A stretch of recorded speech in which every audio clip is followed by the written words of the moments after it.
Welcome, everyone. This is our Black and Proud series. I am Cindy Lilly, and today we have the first Radio City Music Hall Black Rockette, Miss Jennifer Jones. Hi, Jennifer. Hi, Cindy. Thank you so much for asking me to be on this program. I'm so happy to be here. Absolutely. I was so shocked that you said yes, but I'm so glad to have you here. This is amazing for me. I know you've heard this many times, many little girls. So it doesn't matter what color. We grew up seeing those high kicks and we wish that we could be a part of that lineup, but it's just such an honor to have you on the show. So thank you again. Oh, well, thank you. Well, MPTF is such a great organization, and I always would love to give back and to give back into the industry and community that I absolutely love. There was no way I could say no. Thank you so much. Okay, so the Rockettes began in 1925, but it wasn't until 1987 that you joined. So that's a huge gap. So walk me through how you got to that moment and what did it take for you to break ground? Yeah, it is a very large amount of time. In 1925, the Rockettes were founded in St. Louis, Missouri by Russell Market. And back in 1925, Black people were not even allowed to dance on the same stage as white people. So this is why we have Black dance troupes, Alvin Ailey, Dance Theater of Harlem, Harlem School of the Arts. So these are all branches of why Black people started their own dance company so they can dance on stage. Absolutely. There was also some controversy with the founder not wanting to have a Black woman on the line. But let me go back. And the Rockettes came to New York City in 1932. Okay. And that is when Radio City Music Hall became the home of the Rockettes. Okay. It is my belief that the founder had this idea that having a Black woman on the line would detract from the uniformity and the precision, which the Rockettes, it's their hallmark. And with that thought process, he said, quote unquote, having one or two colored Black girls on the line would detract. And that thought process went up until 1987. And I think at that point, the Rockettes were losing traction and they needed some pull. So I think their way of pulling a larger crowd was to introduce a Black woman to the line. And that is the reason why I think I was hired. Okay. So was that something that you aspired to do growing up? Did you ever think like, maybe one day if I can just make it on the Rockette lineup? Well, my parents always took me and my sister to see Broadway shows. So I was going to be a Broadway star no matter what. I didn't even know who the Rockettes were or what they did when I went to audition. There's an industry paper called The Backstage. So when I was studying in New York, and the Backstage lists all the auditions for that week that's going on. And the Rockettes were having an audition and they were hiring for two shows, the Cheetah Rivera Tour and Super Bowl halftime show. And I glazed over it. And my peer said, Jennifer, you should go. You would make a great Rockette. And I was like, I don't know. But that morning of the audition, I decided to go because I really wasn't good at auditioning. I got very nervous and very intimidated. So I decided to go just to, learn how to audition better. I was only in New York for about a year at that time. Okay. When I got to the music hall, I got there at 9:30. The audition was at 10, and there were 200 women wrapped around the building. But I stayed in line and I waited, and we went up to the small rehearsal hall and we got a chance to warm up. And from there, I just auditioned. So I didn't know about the Rockettes. I kind of just grew up on Broadway, The Gotcha. Wiz and Stephanie Mills Yeah. and yeah. So my parents took me to see The Wiz 5 times. So And your first performance was a halftime show, right? Was that halftime show that you guys were auditioning for? yes, the Super Bowl 22 halftime show was the first show that I ever did. And it was not only in front of millions of people in a huge football stadium, Jack Murphy Stadium in San Diego, it was national TV. So Right. there was, a lot of pressure. And in between all of that, I was still doing interviews and press releases all the way up until the Super Bowl 22 halftime show. So that first show, like, were you just shaking? Were you freaking out, or were you like, I got this? I was nervous. We were all nervous. If you watch it, we're all standing in a box holding piano keys. It was 1988. There were 88 pianos on the field. There's 88 keys on a piano, and there were 44 Rockettes for 88 legs. So we were all holding one key, and on a certain beat in the music, we would let down our key, and we're all standing there holding the rope, and we were all nervous. But for me, I was definitely nervous. I was one of the new girls on the line. They knew how to keep in line with each other. They kind of knew the drill. So I would say yes, I was definitely nervous. So do you remember, I vaguely remember like everyone has to be about a certain height, a certain, like, do you remember what that was? So the height requirement is 5'5.5" and to 5'9.5". Okay. The little girls are on the end and it goes into an upward V. So the tall girls are in the middle, and it's an optical illusion because if you're 5'9" and you're standing next to someone that's 5'5", that's a pretty big Right, difference. right. So it's an optical illusion on stage. And when we kick, you only kick to your eye level. So it looks like we're kicking the same height, Oh, but we're actually all different heights. okay. I've It's very always wondered interesting. about that. Yeah. Awesome. Okay, so 1987, you became a Rockette. 1988 was your first performance. And then 1989, you were Miss Morris County Queen in New Jersey. I mean, you Yes. were just on top of your game. What? How did you stay humble? Because you were literally the it girl for a moment. Yeah. So, and I did after I did the Super Bowl, I did my Christmas show, my first Christmas show at Radio City, which was the first time a Black woman had danced on the stage as a Rockette at Radio City Music Hall. So that is something that I'm so proud of. And now there's other women on the line that can claim that also.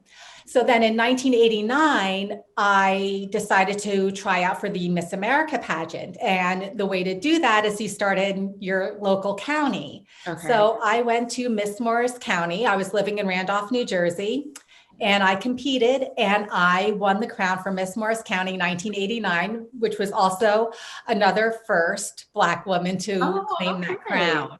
Wow. Yeah. So what was that like? Like, how was your family reacting? Like, I mean, you were just like hitting it. Like, I'm sure you made it seem so easy. You know what I mean? So what was that like? Well, my family was very supportive at that time, and I was very young, and I was just so happy and felt so placed and blessed to be able to do what I loved to do, and have that support. It just felt amazing. Like when you're doing something that you don't want to do and you don't feel placed and you don't feel right in the world. It's not good to have that feeling, or it's not at ease. Mhm. At that point, I just felt so in the flow and so at ease with everything. I just felt like this is where I'm supposed to be, and this is what I'm supposed to be doing, with my life. That is awesome because you hear so many artists say that they get to that euphoric moment, but you got there pretty early in life. So that's awesome. I did. I'm very blessed to have that early in life. Then I did get sidetracked, for obligations that I had to take care of my family. But still that creative process is so there. And I'm so thankful that I've been able to find my way back. Amen. So your tenure was 15 years with the Rockette? 15 years at Radio City, yes. And then I went over to do Broadway after that. Yeah, I read somewhere you left and you became an alumnus in 2002. But right before that, you were in the Tony Award-winning ensemble of you know everything. 42nd Street. Yes. You just keep hitting. Like, I'm going to go out with a bang. Yes. So at that time, the Rockettes had a roster, which was a roster of 36 women, which meant we got full-time benefits, maternity leaves, leave of absences.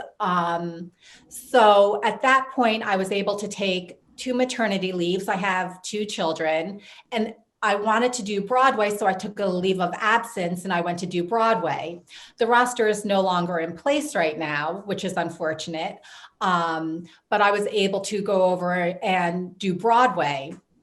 And that was, like I said before, one of my lifelong dreams to perform on Broadway. So I was so blessed to be able to do that. Yeah, and speaking of your children, I know you would have your family would come to your shows and be backstage with you, and you guys continue to go as a family even after you weren't performing. At what point did your kids realize, like, Mommy made history? Like, when did it hit them?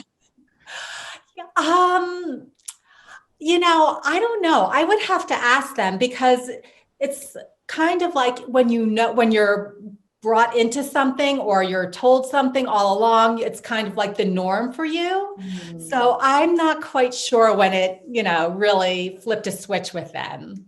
Gotcha. The other thing I wanted to ask you about, because we're in this time where everyone's talking about how important representation is. Representation matters, but that's something that we've known all along. And a lot of times we just have to reach for that star that we haven't seen anyone claim before us. But you have been able to be that first. And I saw on your Facebook page, just like a collage of the Rockettes. I can't get the name right, but the alumni, Rockettes of Color alumni. Yeah. So how does that make you feel? Because there was like a lot of women up there, and I'm sure that's not everyone since you've started. But how proud is that moment for you? Well, the Rockettes of Color alumni has only been in existence for about not even a year yet. Oh, okay. So it's very new, and we all of the women of color that worked on the line have heard each other's names here and there, but we never really knew each other because Radio City has always been able to just sprinkle us throughout the line. They didn't want it to make it look too diverse. Right. So in actuality, I think there's only maybe about 80 of us in existence since 1925. So that's even a broader picture of what was happening or what is happening. So to have that connection and that sisterhood is amazing. And it's a very strong bond that we have. And we have a lot of conversations about each other's experiences. And so we don't feel so left out or so feeling like what we went through wasn't validated. Absolutely. Absolutely. Mm-hmm. And it's nice to have that mentorship coming up as well. So that 80 can be 100 and 120 and keep growing. Right. So we're hoping, and at this point, I do think Radio City is taking more steps to become more diverse. From when I first came in, they're really taking bolder steps. For the first time ever, I think they're acknowledging Black History Month, which is absolutely amazing. So, but when I was there, I was told that when I got off the plane in San Diego for Super Bowl, I was pulled aside and told, nobody cares about you anymore. You're old news. We're not going to talk about this anymore. So there is a vast difference between when I first came on the line and what's happening now. Sure. Sure. Did you feel like when you first were doing press, when you first joined, were the reporters or the photo ops more for you, or did they try to put you out of the picture, or were you targeted? I was brought into photo ops. Okay. They did want me to be there and be kind of like a spokesperson. They did want they were looking for a first African American. So that was their draw. So they were going to promote me in that way. The reporters and newscasters, they definitely did talk to me. And there was a misquote by the choreographer at the time, which was in the New York Times, stating, having one or two Black girls on the line would definitely distract. And so she would, she was told me that she was misquoted. So a lot of reporters piggybacked on that, and they were asking me questions about, well, she said this, and how do you feel about that? And but I had a lot of prep around me before I even went out for the interviews. So, I was kind of briefed on what to say. Absolutely, absolutely. And how are you still connected with them? I know you're still active with the Alumni Association, right? Do you still perform sometimes? We used to meet 4 times a year at Radio City, and we would bring our tap shoes and kind of like tap along, but there's no real performances that we do. And now that Rockette is now in existence, Rockette's of Color Alumni, we just do mostly Zoom chats to keep in touch. Otherwise, I have a children's book that's coming out that's that HarperCollins just bought, and I have my memoir coming out, and I'm also writing a treatment for an episodic television show about my legacy. So it's so nice to keep connected in the creative parts like that. Sure. What's the children's book about? About my legacy, being the first Black Rockette, and then hopefully to encourage children to follow their dreams and to have their parents tune in to what their passions are, and to really encourage them to let their children follow that. So, and hopefully it'll start conversations between parent and child of what do you want to do with your life, or what do you have the most fun doing, or what's your favorite sport. So hopefully it'll encourage conversations also.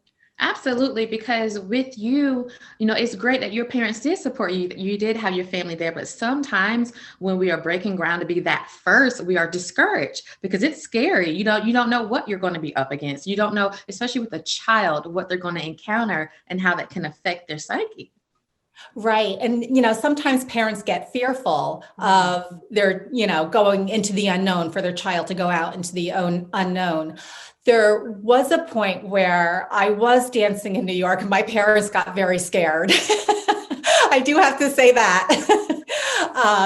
They did support me dancing throughout the years, but once I think it came down to, for me, auditioning and dancing, they did show concern, but they still did support me. So there was concern mixed with love. Gotcha. You got any funny story you can tell us during the time? During my time as a Rockette? Well, let me think. I wish I had prepped for this. Well, we had a lot of we would do up to 6 shows a day. So we would break our day into breaks. It was easier that way. So if it was a 6-show day, we would have 5 breaks. How long is a show?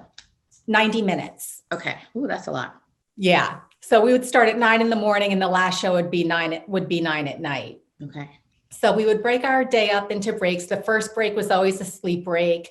The second break, you maybe went out and got coffee. The third break, maybe you took another nap, or you had family come see the show. But usually the last break was something that we would put on dance music and we would dance around, or we would have the Feast of San Rockette. So something along those lines was always something fun that we did. But there were other things that on stage, I was dancing one time and I lost my heel. And so I did the whole number, dancing on half of a shoe. So that was something they were like, whose heel is that? Did you ever feel any pressure because you were the first and the only for a while? Like, I can't get sick, I can't oversleep, I can't miss rehearsal. Did you ever feel like, I've got to be there, I got to be on my mark? Yes, I did feel a lot of pressure. When I came on the line, most of the women had danced together for about 20 years. So it was a pretty close-knit family. Okay. And to be a Rockette, it's about precision and form. And if you're in one line and you're breaking into two lines or three lines, and it's for them, it's done seamlessly. Right. When I had to break out into my line, I was just dancing like a Broadway girl and just dancing. And the choreographer said, stop. And she said, everybody look around you. And everybody was in line except for me. Oh. So I did feel like there was a lot of pressure, and there were a lot of dances that they already knew. So I was coming in, learning their repertoire. So I did feel a weight, definitely. Yeah, because you stood out, more ways than one, not just being the new girl. Like if you, 2 seconds behind your cue or wrong step. Right. And again, there were some people who did not want me there. So that I was still dealing with different personalities and between the girls on the line and people in management. So there was a lot of moving parts that, put some of that pressure on. So at the end of that first year, you have to audition each year. Is that correct? No. You do now, but Okay. When I joined the line, I did not. Okay. Did you ever think, let me just give this another year? Or did you think how long you wanted to stay in? Or? Well, I loved performing on the stage. Radio City is my favorite theater out of all the theaters that I've performed on. And I toured the country with the Rockettes as well. Okay.